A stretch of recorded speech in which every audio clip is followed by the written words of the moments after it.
What if I told you the U.S. Air Force secretly continued investigating UFOs for decades after publicly shutting down Project Blue Book?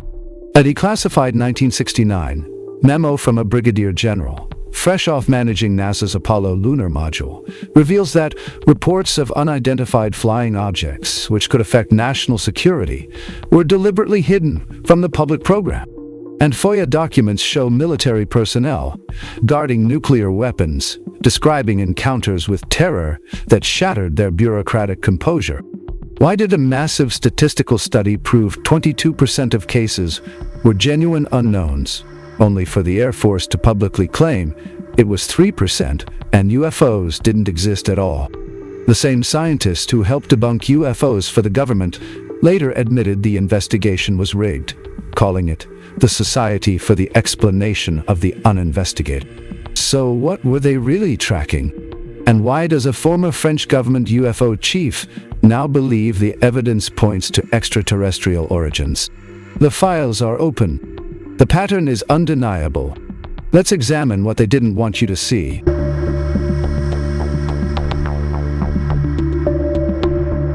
An Air Force memorandum, released via the Freedom of Information Act and dated October 20th, 1969, was signed by Brigadier General Carroll H. Bolander. At the time, Bolander served as the Deputy Director of Development and Acquisitions under the Air Force's Deputy Chief of Staff for Research and Development. The memo states that even after Project Blue Book was dissolved, reports of UFOs would continue to be handled through standard Air Force procedures designed for that purpose. Furthermore, Bolander wrote that reports of unidentified flying objects which could affect national security are not part of the Blue Book system. To date, these other investigation channels, agencies, or groups, along with Bolander's involvement in them, remain unknown. Upon drafting the memo, Bolander, who assumed his generalship in 1965, had recently completed a detached tour as program manager for lunar excursion module operations in the Apollo program. He likely reported to fellow detached Air Force officer Samuel C. Phillips Dyke. Bolander would continue to serve in this position and rank until he retired from the Air Force in 1972. Additionally, researcher Bloom reports that Freedom of Information Act requests show the U.S. Air Force continued to catalog and track UFO sightings. This includes a series of dozens of UFO encounters from the late 1960s to the mid-1970s that occurred at U.S. military facilities with nuclear weapons. Bloom writes that some of these official documents depart drastically from the normally dry and bureaucratic wording of government paperwork. These documents make obvious the sense of terror that these UFO incidents inspired in many USAF personnel. In late December 1951, Captain Ruppelt met with members of the Battelle Memorial Institute, a think tank based in Columbus, Ohio. Ruppelt wanted their experts to assist in making the Air Force UFO study more scientific. It was the Battelle Institute that devised the standardized reporting form. Starting in late March 1952, the Institute began analyzing existing sighting reports, encoding about 30 report characteristics onto IBM punched cards for computer analysis. This led to Project Blue Book Special Report number 14. It was a massive statistical analysis of Blue Book cases to date, totaling some 3,200 by the time the report was completed in 1954, after Ruppelt had left Blue Book. Even today, it represents the largest such study ever undertaken. Battelle employed 4 scientific analysts who sought to divide cases into knowns, unknowns, and a third category of insufficient information. They also broke down knowns and unknowns into 4 categories of quality, ranging from excellent to poor. For example, cases deemed excellent might typically involve experienced witnesses, such as airline pilots or trained military personnel, multiple witnesses, and corroborating evidence like radar contact or photographs. In order for a case to be deemed a known, only 2 analysts had to independently agree on a solution. However, for a case to be called an unknown, all 4 analysts had to agree. Thus, the criterion for an unknown was quite stringent. In addition, Sightings were broken down into 6 different characteristics: color, number, duration of observation, brightness, shape, and speed.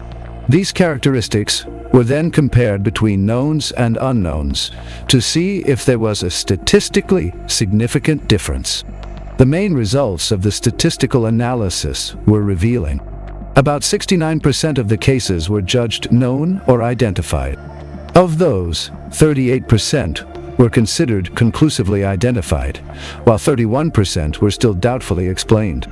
About 9% fell into the insufficient information category. About 22% were deemed unknown, down from the earlier 28% value of previous Air Force studies. In the known category, 86% of the cases were aircraft, balloons, or had astronomical explanations. Only 1.5% of all cases were judged to be psychological or crackpot cases. A miscellaneous category comprised 8% of all cases and included possible hoaxes. Notably, the higher the quality of the case, the more likely it was to be classified unknown. 35% of the excellent cases were deemed unknowns, as opposed to only 18% of the poorest cases. Despite these findings, the summary section of the Battelle Institute's final report declared it was highly improbable that any of the reports of unidentified aerial objects represent observations of technological developments outside the range of present-day knowledge. A number of researchers, including Dr. Bruce Maccabee, who extensively reviewed the data, have noted that the conclusions of the analysts were usually at odds with their own statistical results. These results were displayed in 240 charts, tables, graphs, and maps. Some conjecture that the analysts may simply have had trouble accepting their own results, or may have written the conclusions to satisfy the new political climate within Blue Book following the Robertson panel. When the Air Force finally made Special Report Number 14 public in October 1955, it was claimed that the report scientifically proved that UFOs did not exist. Critics note that the report actually proved that the unknowns were distinctly different from the knowns at a very high statistical significance level.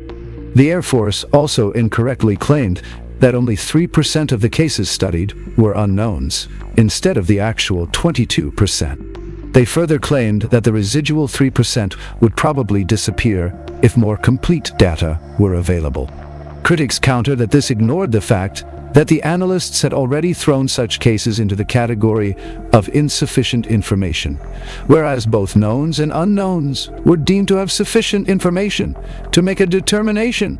Also, the unknowns tended to represent the higher quality cases, specifically reports that already had better information and witnesses. The result of the monumental Battelle study was echoed by a 1979 French GEPAN report. It stated that about a quarter of over 1,600 closely studied UFO cases defied explanation, stating in part, these cases pose a real question. When GEPAN's successor, SEPRA, closed in 2004, 5,800 cases had been analyzed, and the percentage of inexplicable unknowns had dropped to about 14%. The head of SEPRA, Dr. Jean-Jacques Velasco, found the evidence of extraterrestrial origins so convincing in these remaining unknowns that he wrote a book about it in 2005. Dr. J. Allen Hynek was an associate member of the Robertson panel, which recommended that UFOs needed debunking. A few years later, however, Hynek's opinions about UFOs changed. He thought they represented an unsolved mystery, deserving scientific scrutiny. As the only scientist involved with U.S. government UFO studies from the beginning to the end, he could offer a unique perspective on projects Sign, Grudge, and Blue Book. After what he described as a promising beginning with a potential for scientific research, Hynek grew increasingly disenchanted with Blue Book during his tenure with the project. He leveled accusations of indifference, incompetence, and shoddy research on the part of Air Force personnel. Hynek notes that during its existence, critics dubbed Blue Book the Society for the Explanation of the Uninvestigated. Blue Book was headed by Ruppelt, then Captain Hardin, Captain Gregory, Major Friend, and finally Major Hector Quintanilla. Hynek had kind words only for Ruppelt and Colonel Friend. Of Ruppelt he wrote, "In my contacts with him, I found him to be honest and seriously puzzled about the whole phenomenon." Of Colonel Friend he wrote, "Of all the officers I worked with in Blue Book, Colonel Friend earned my respect. Whatever private views he may have held, he was a total and practical realist, sitting where he could see the scoreboard." Hynek held Quintanilla in especially low regard. He stated that Quintanilla's method was simple: disregard any evidence that was counter to his hypothesis. Hynek wrote that during Air Force Major Hector Quintanilla's tenure as Blue Book's director, the flag of the utter nonsense school was flying at its highest on the mast. Hynek reported that Sergeant David Moody, one of Quintanilla's subordinates, epitomized the conviction before trial method. Anything that he didn't understand or didn't like was immediately put into the psychological category, which meant crackpot. Hynek reported bitter exchanges with Moody when the latter refused to research UFO sightings thoroughly. He described Moody as the master of the possible balloon, possible aircraft, possible birds, which then became, by his own hand, the probable. Hynek noted that he argued with him violently at times.